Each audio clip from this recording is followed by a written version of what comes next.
rõ nhất thì gừng.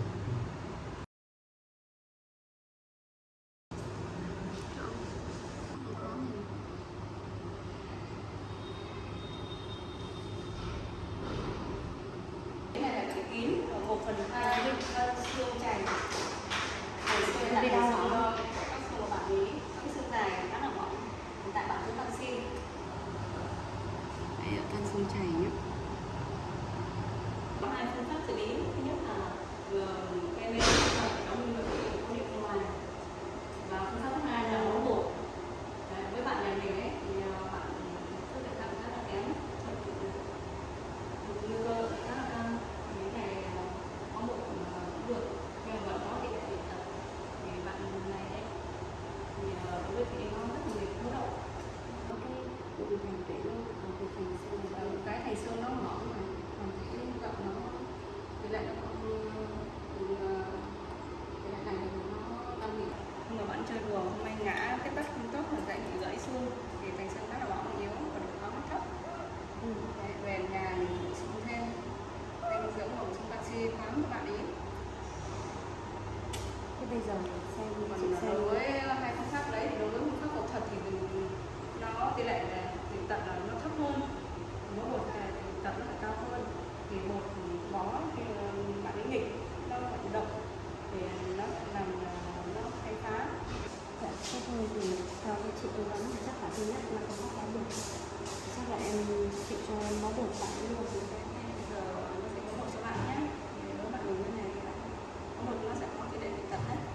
Thì để cố gắng là để ý bạn để bạn nghịch nó một vì không gây mê được nên là mình sẽ không chạy nắm phần nắm xương thì nó lại đau và nó cựa cái này ấy. Thì giữ khi có một thì để một không phải tầm 15 phút gì đấy. Nên là dễ có mắc các cái bệnh lý khi mà liên quan đến sức đề kháng. Không có vấn đề gì. Nhưng mà kiểm tra lẫn nhà thì cứ kiểm tra bản thân được. Tay mình phải rửa tay. Hiện tại thì vì là mình mới bị gãy chân và gãy một cái xương ống ở chân nhé, xương giữa. Thì theo tư vấn của bác sĩ thì sức khỏe bạn ấy rất là yếu và không thể thực hiện cái phương pháp là gây tê và đóng bụng. Vì vậy là mình đã lựa chọn cái phương pháp là bó bột cho bạn ấy. Thì bây giờ bác sĩ sẽ thực hiện luôn cái phương pháp này để cho bạn cố định lại cái xương bị gãy. Hiện tại thì cái chân này của bạn ấy đang đau, bị sưng lên, và bạn đang rất khó chịu, không muốn cho đụng vào đấy.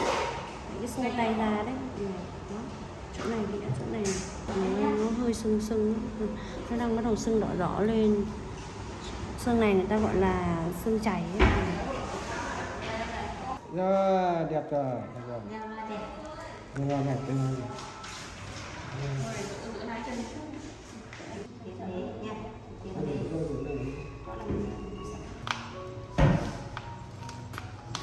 Thôi em qua lại em Qua qua nào, qua nào. Cái đi tốt ra.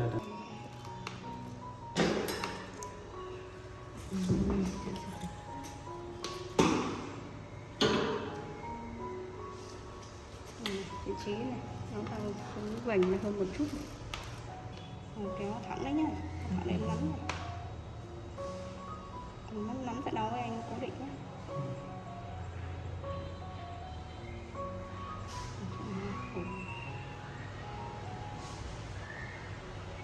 Chị giữ chắc của này thôi.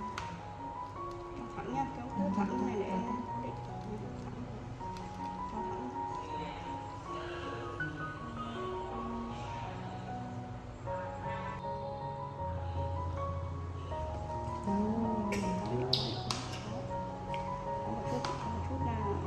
Một chút nào, còn xong rồi. sưng ngay đây.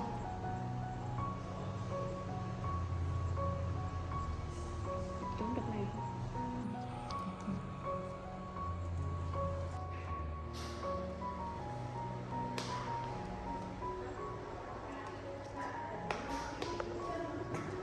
Rồi, Ruby ngoan nào.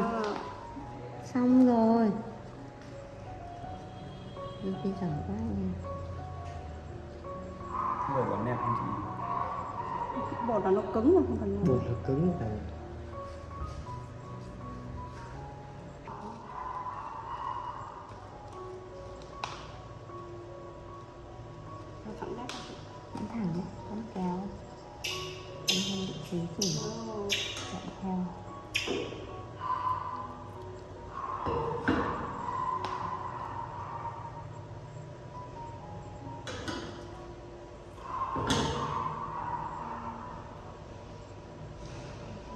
Đấy, tránh nó đi lại ấy.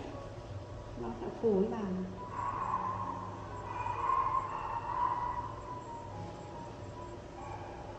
Trắng ở trên.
Ruby. Ruby.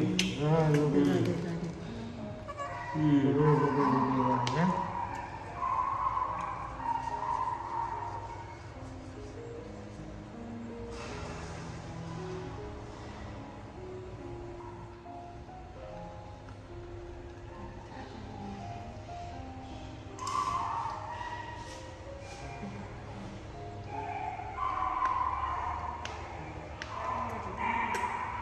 Ruby.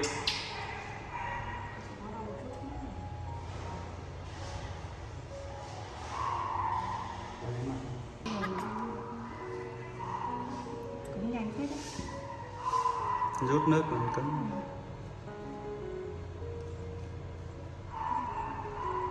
Không sao.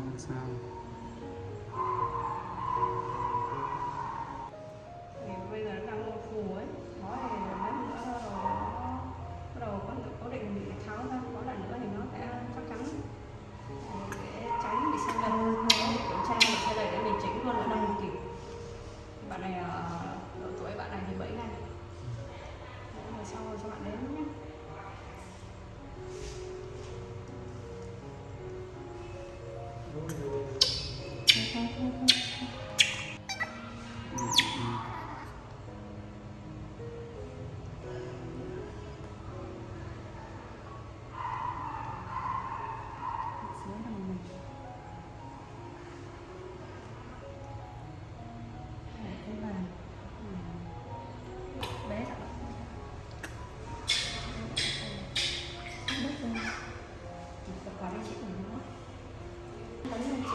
Nó chỉ rút đầu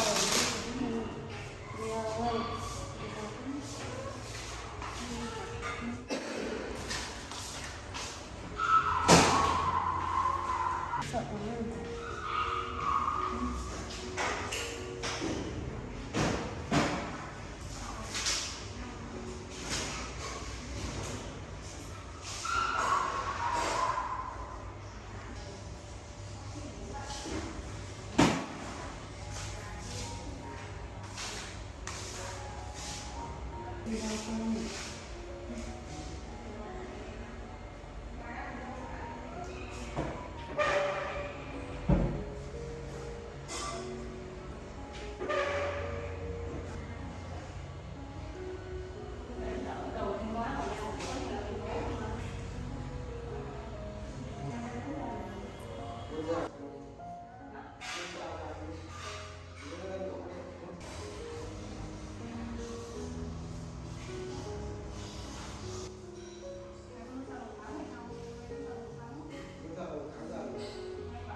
Vì khó chịu nữa.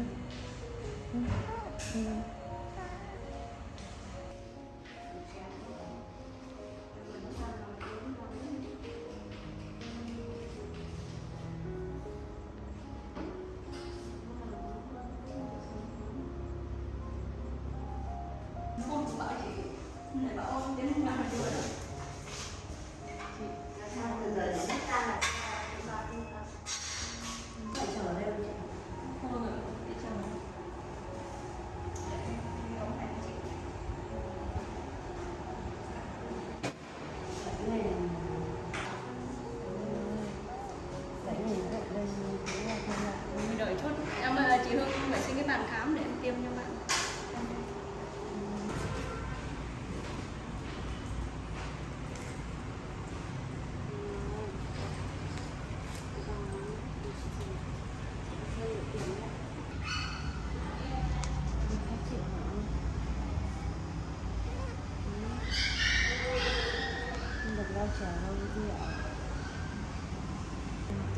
tiêu viên cho bạn. Mỗi ngày một lần, cái này mỗi ngày một phần nhé. tức là uống vào lúc nào hả chị? Đây là 5 ngày đúng không? Uống sau ăn nhé. Buổi nào cũng đúng không? Uống Cái cái này này thì nhất cho uống như uống vào nào? buổi sáng. Cái này là cắt ra không cho cả một túi túi này này mình cả một túi. Đây cũng là 5 ngày. Uống cùng lúc hay là Uống cùng tách lúc. ra? Uống cùng lúc. Tổng như là Tốt bao nhiêu nhất là ngày? uống vào buổi sáng. Tất cả các thuốc uống vào buổi sáng thì vaccine là tốt nhất. Em chỉ kiểu có vấn đề bất thường thì mình cứ nhắm nhé.